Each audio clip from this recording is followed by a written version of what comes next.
Belle maison, c'est souvent d'anciens presbytères. Alors, on se dirige vers un petit village qui s'appelle le Puy-Daniel et on va rendre visite à un brasseur. La brasserie s'appelle le Séchoir et on va voir comment une jeune entreprise, enfin un jeune brasseur se débrouille dans un petit village.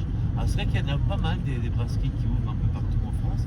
Et donc on va voir concrètement comment fonctionne une brasserie à Puy-Daniel dans le sud toulousain, dans un petit village de 500 habitants. Toi à l'origine tu étais paysan? Non, pas du tout. Ah, t'es pas paysan? Je suis pas paysan, je travaille dans la distribution alimentaire, je travaille dans le vin un peu. Ouais. Et puis au moment du Covid, j'ai eu du mal à trouver un boulot. Ah, le Covid. Ouais. Ah, ça fait une bascule pour beaucoup de gens. Ouais. Au niveau du Et moi, j'ai sens. toujours aimé la bière. C'est les grands-parents de ma femme, ils sont encore là, ils ont 90 et 95 ans. Ah ouais. Ouais. Et donc, ils ont été agriculteurs, éleveurs, enfin paysans, comme on disait autrefois. Ouais. Et puis après, ils se sont mis à faire du tabac. Ah oui. Donc, ils sont partis avec 4000 pieds. Donc, ils faisaient sécher, tu vois, en haut, derrière, il y a un hangar, ils faisaient sécher les feuilles, etc. Et puis après, ils sont passés à 25 000 pieds. Donc là, c'est là où ils ont dû du coup faire construire un séchoir. D'accord. Donc ça. C'est une Autrefois, c'était une briqueterie. Enfin, avant, c'était une briqueterie. Et après, ça a été une ferme, quoi. Enfin, une ferme. Ouais, une ferme. Et l'idée, là, quand tu fais une brasserie, parce que cet été, tu avais fait des soirées pour le rugby, non? Ouais, bah ici, derrière, là... La guinguette. Il n'y a plus de commerce ici. Non, il n'y a plus de commerce, il n'y a pas de bar, il n'y a rien. Donc Donc, tu nous, recrées. on a réussi à... on a la licence 4, là. Ah, t'as la licence 4? Ici, on a la licence 4, ouais. Arrête. Comment t'as fait pour l'avoir? C'est l'une des seules choses bien du premier gouvernement, enfin, du gouvernement du premier quinquennat de Macron, c'est qu'il y avait eu... ça part d'une association, 1000 et un cafés. Et du coup, ils ont fait des demandes de licence 4 pour revitaliser justement la zone rurale. Ouais, parce que quand les licences 4, elles sont. Mettons un café ferme, si le café il est fermé plus d'un an, tu perds la licence 4. Ouais. C'est pour ça que des fois dans les communes, ils vont ouvrir une journée par an pour garder la licence 4 puis la donner au prochain. Ben bravo. Parce que là, du coup, tu peux vendre de l'alcool, enfin tout. Moi, je peux tout vendre. Après, donc nous, l'idée, c'est plutôt de vendre quand même notre bière. Ah ouais. Et on vend les vins, enfin, on vend du vin. Mais effectivement, on peut faire une dégustation de whisky. Parce qu'ils m'ont dit ce soir, on va à la guinguette. Voilà. Bon, là, on a commencé un peu à tout démonter, mais donc il faut imaginer un endroit où, en fait, là, table et chaises, vraiment qui prend tout cet espace-là, avec des food trucks, et puis, alors là, on Avec utilisait le match. Tu veux venir des foot trucks? Ouais, il y a des food trucks. Et le match, tu le projetais où? Donc le match, on le projetait là, on avait tendu un grand drap, Ouais. et on diffusait le match là. Et sinon, on fait concert, donc il reste des tracteurs, on sort le tracteur avec la remorque, on met les... Ah, c'est excellent. Donc, Putain, il y a du monde. ouais, la première, il y avait 300 personnes, quoi. On est engagé parce qu'on essaye d'avoir, c'est des valeurs, mais on essaye vraiment au quotidien d'avoir des actions qui nous permettent de limiter l'utilisation de l'eau. Les drèches, on les donne à des agriculteurs ou des maraîchers, les résidus de céréales. On est parti, je t'expliquais, on est parti avec le Tankal au début, on est parti avec un concasseur au début. Donc l'idée c'était de récupérer le plus possible de matériel, se dire finalement dans les hangars il reste plein de matos, plein de trucs, se dire comment est-ce qu'on peut se débrouiller, bricoler aussi soi-même, on dit de toujours racheter. Bien. Donc ça c'est un peu l'engagement Éthique, seconde vie, donner seconde vie à des matériaux. Après engagé parce qu'on travaille principalement en circuit court, sans intermédiaire. Alors la bière elle est faite avec des céréales qui viennent d'où? D'ici. D'accord, avec des paysans du coin. Avec un agriculteur qui vit en bas là, qui a sa ferme. Et c'est quoi, c'est de l'orge?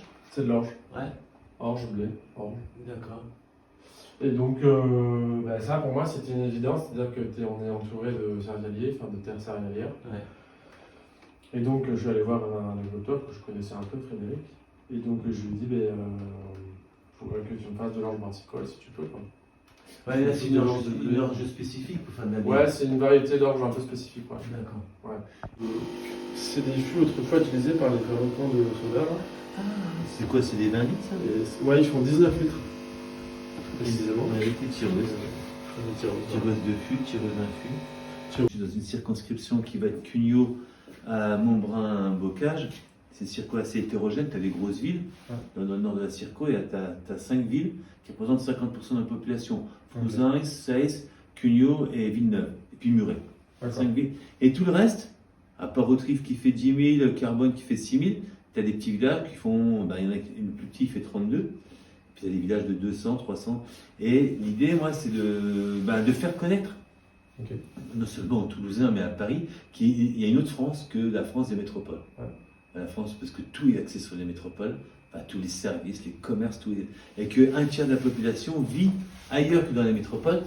Et quand les gens ils disent à la campagne, soit ils idéalisent la campagne et la vache, le paysan avec c'est un peu ça, avec une certaine condescendance. Et je dis non, dans la ruralité, il y a beaucoup de choses qui se passent. Il y a plus d'ouvriers qui habitent dans la ruralité qui habitent en ville.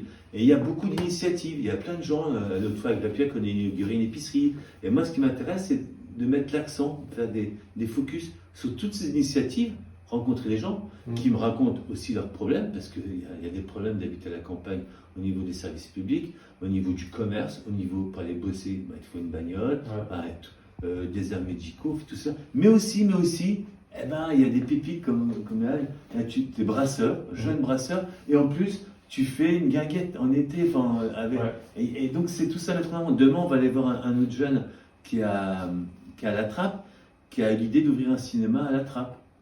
Tu vois, et puis on va rencontrer d'autres associations, d'autres gens, et l'idée c'est de collectionner toutes ces informations-là. Super.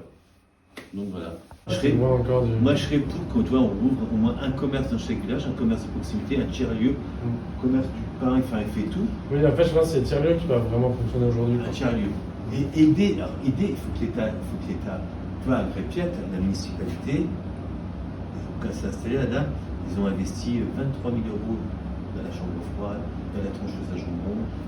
Elle a un bail hyper intéressant. Mais la commune a aidé. Mais là, il faudrait qu'au niveau national, l'État aide l'implantation de tiers-lieux. Un tiers-lieu, on peut mettre tout ce qu'on veut dedans. Ça peut être un bistrot. Quelle erreur d'avoir fermé tous les bistrots en France, parce que ça marche plus. Et l'État, c'est un service public pour moi. On parle de service public de convivialité. C'est ça qu'il faudrait arriver à créer. Moi, si je pouvais porter un truc comme ça à l'Assemblée, ça serait génial, parce que il y aura un endroit ici, un tiers-lieu. Mais nous on y a pensé, forcément tu penses. Il faudrait que ça soit aidé par l'État, parce que honnêtement ça marche pas. Si tu veux mettre. Alors les cafés associatifs c'est pas mal, mais c'est beaucoup de bénévolat. Première année c'est bien, deuxième année, c'est fou. Et il faut que l'État au moins rémunère des gens ou aide un maximum. Ils y gagneraient. Je pense qu'il faut qu'il y ait des aides. Ils y gagneraient parce que ça permettrait aux gens déjà ça créerait de l'emploi localement, ça crée du lien, ça permet peut-être de recréer de l'activité. Les gens qui discutent, ils disent tiens, on va recréer ici. Que de prendre des gens qui viennent habiter ici, après qu'ils vont à Toulouse, ils mettent 1h30. Ils rentrent le soir, il est 8h, ils ont des enfants. Toi, tu vas les voir, tiens, ça te dirait de sortir, machin. On ne fait pas chier, je suis crevé. Et c'est clair, ça se comprend. Donc, 4 box à cochons, donc on a tout cassé. D'accord. On a tout cassé et puis on a fait une dalle de béton, on a fait un peu d'électricité, on a isolé un peu comme on a pu là et voilà. D'accord. On a racheté du matériel de seconde main, en seconde main une brasserie ariégeoise qui elle cessait son activité. Il y en a beaucoup des brasseries, non? Ouais. Qui se montent. Ouais. Et pendant le Covid, tu sais, les médias disaient les petites entreprises, les brasseries, elles vont avoir du mal et tout. Finalement, ça a explosé, quoi. Et je trouve qu'on dit qu'il y en a qui ferment, mais bon, oui, il y en a qui ferment parce que c'est dur, mais c'est pareil entre les mecs qui vont un peu trop loin au niveau des investissements. Il faut y aller étape par étape, quoi. Mais du coup, il y en a beaucoup, ouais. Et toi, tu distribues où dans les... Moi, je distribue dans des caves, caves à vin, caves à bière, des bars, des restaurants. Quelques, après j'ai beaucoup dans le milieu associatif, pas mal d'associations qui me prennent des tireuses, des fûts. Ça peut être comité des fêtes, pour les lotos. Ils offrent des lots de bière. Tu fais des marchés? Je fais Auterive. Tu fais Auterive de Montry? Ouais. Ah ouais. Je fais tous les 15 jours. Ah oui. Mais ça, Auterive c'est comme ça, quoi. C'est compliqué à travailler. Ouais. Puis tu vois, moi, le lundi matin, il y a tous les actifs, ils sont pas là, quoi. Oui. Donc j'ai les seniors, et les seniors, ils vont faire bière. Et les actifs, ceux qui boivent la bière, ils sont pas là. Donc c'est pas... C'est un peu en dents de scie comme marché, donc j'ai du mal un peu à... Et à Muret, À Muret, parce que samedi matin, il faudrait que je travaille... Ouais. Enfin, j'essaie de trouver l'équilibre avec ma famille, quoi. Bah oui, oui. J'avais commencé les arts. C'est important ce que tu viens de dire. Arriver à concilier aussi sa vie de famille avec son activité professionnelle. Combien de gens ont sacrifié leur vie de famille pour bosser, pour des carrières, et puis arriver à 45 ans. Mais même dans le milieu entrepreneurial, il y a quand même des gens qui donnent tout pour... C'est beau, hein. Et après, s'ils réussissent, c'est encore plus beau, mais qui donnent beaucoup pour leur entreprise. Il ne faut pas tout mélanger, quoi. Ouais. Ah ouais. Donc ici, on stocke nos... Ça c'est quoi? Ça c'est Ça, c'est de l'orge. Bon, là, on a eu des rongeurs, donc tu vois, tous ces sacs, je vais les... Ah merde, putain. Enfin, c'est de la... Je vais les jeter, quoi. Ah, Enfin, je vais les jeter, je vais les donner à des animaux. les poules. Bah, les poules, mais bon... Non mais les boules. Ah, les boules. Ah oui, les boules, ouais. Ouais. Putain. Et ça va en J'avais 3 palettes, tu vois, et puis là, j'en ai une, je me suis fait défoncer. faire tes profits, quoi. Ouais. Bon, là, c'est les risques du... Donc là, j'attends de... Je vais tout nettoyer pour avoir vraiment un hangar propre, là, ici. On va tout sortir. Et j'attends ma nouvelle récolte qui va arriver d'orge. Donc elle est livrée en sac comme ça. Ouais, c'est livré en sac comme ça. Là c'est le paysan du coin qui fait ça. Ça, c'est le paysan du coin qui me fait ça. Enfin, lui, il récolte en big bag, et puis ensuite, nous, on l'emmène à la malterie du vieux silo. Là. Ah oui. Donc, ouais, parce qu'il faut qu'elle soit... maltais, germée, puis maltais. Voilà. Et après, tout le reste de mes orges. Là, tu vois, j'ai du blé, du seigle, là, j'ai du malt un peu caramel, tout ça, c'est en bio. Quoi. Et après, quand tu dis une brune ou une ambrée, bah, ça dépend ce que tu vas mettre dedans. Là, ça va être la couleur du malt, ouais, qui va apporter arôme, saveur et couleur. Tu avais fait une formation pour être brasseur? Non, Non, t'as appris... j'ai appris avec d'autres brasseurs. Ah ouais. Ce que j'ai adoré, parce que j'ai appelé des mecs, je leur disais, je peux venir chez toi, oui. Enfin, c'est hyper open bar. Enfin, Ah ouais. Et après, j'ai refait une formation l'année dernière, là, à Toulouse. Un peu de perfectionnement avec d'autres brasseurs. Et là, c'est super parce que c'est un institut qui est basé à Nancy. Bon, dans le Nord, ils ont tout là-bas, à Douai, Nancy. Et ils délocalisent. D'accord. C'est-à-dire que quand tu habites Toulouse, te dire il faut que tu ailles à Nancy, hébergement, transport, enfin, tu vois. Ah, je connais, j'y habitais à Nancy. Et il y a un C'est bar, super, hein. il y a un bar à Nancy, ils font leur propre bière. Sur une place de Nancy. Oh, ouais. Et... Bon, eux, ils ont l'intelligence, je trouve, et ça marche, hein, c'est de venir en région, enfin, du coup de venir dans les autres métropoles, quoi, ouais. les autres villes, et proposer des formations. Ah ouais, ouais.